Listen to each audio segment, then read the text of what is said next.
The other point that is very important to me is the continuing problem of foreclosures. I've had several hearings on foreclosures in my Judiciary Subcommittee. The stories are just appalling.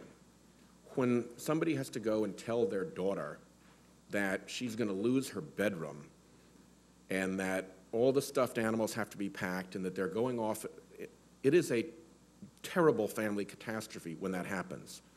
When they then have to deal with a servicing company that isn't the bank, that can't answer their questions.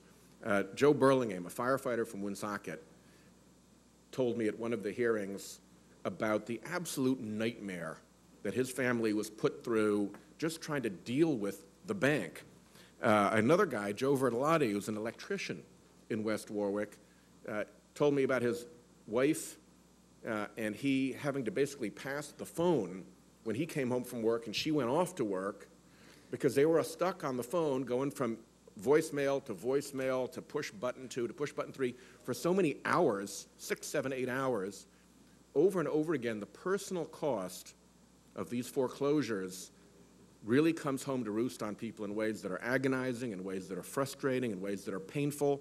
And it strikes me that we have a clear and simple way, a market way, to find the floor, the actual market floor on the prices of these houses and to move on and to cut through all of the clutter, all of the delay. And by the way, this isn't non-HAMP banks. This is people in the so-called HAMP program still getting just crushed by it.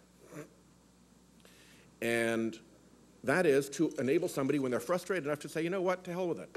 I'm going to go to bankruptcy court and we're going to get this straightened out for once and for all. I think the instant that that can happen, the entire industry will adapt. You now have a solid, fair, neutral marketplace to decide exactly what that real value is, and everybody else has to adapt. Instead, the procedure that you have followed has been to put it on the banks to make the decision about how much money they are going to lose. That is a very hard call to ask a bank employee to make. It's very easy to kick that down the road. And as they kick it down the road, that family continues to be tormented because they're on the other end in a lot of misery. Will you please support the change in the law that would allow a residential primary mortgage to be reset in bankruptcy the way every other debt can be, and not just give it lip service, but get in there and fight with us for this? I think in the long run, it'll actually be better for the banks because I think the long agony that they're going through, frankly, it doesn't help anybody to have this artificial circumstance. There's a price for that house, the bankruptcy court will set it, it is market, and you move on. And that's the way, that's the discipline that we should be pursuing.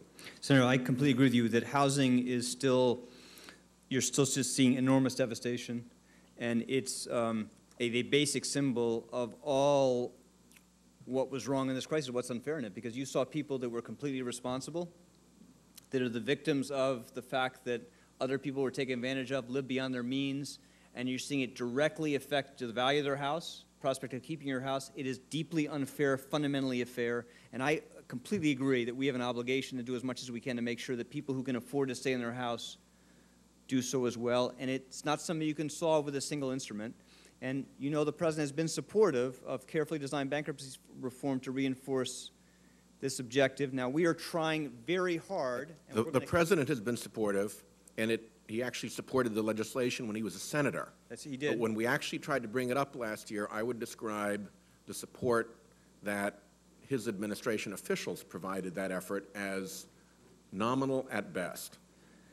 Senator, I just want to say that we are committed to continue to work to do everything we can to be helpful in trying to not just put a stability into things, but try to make sure that we are reducing the extent we can the amount of foreclosures out there still ahead of us.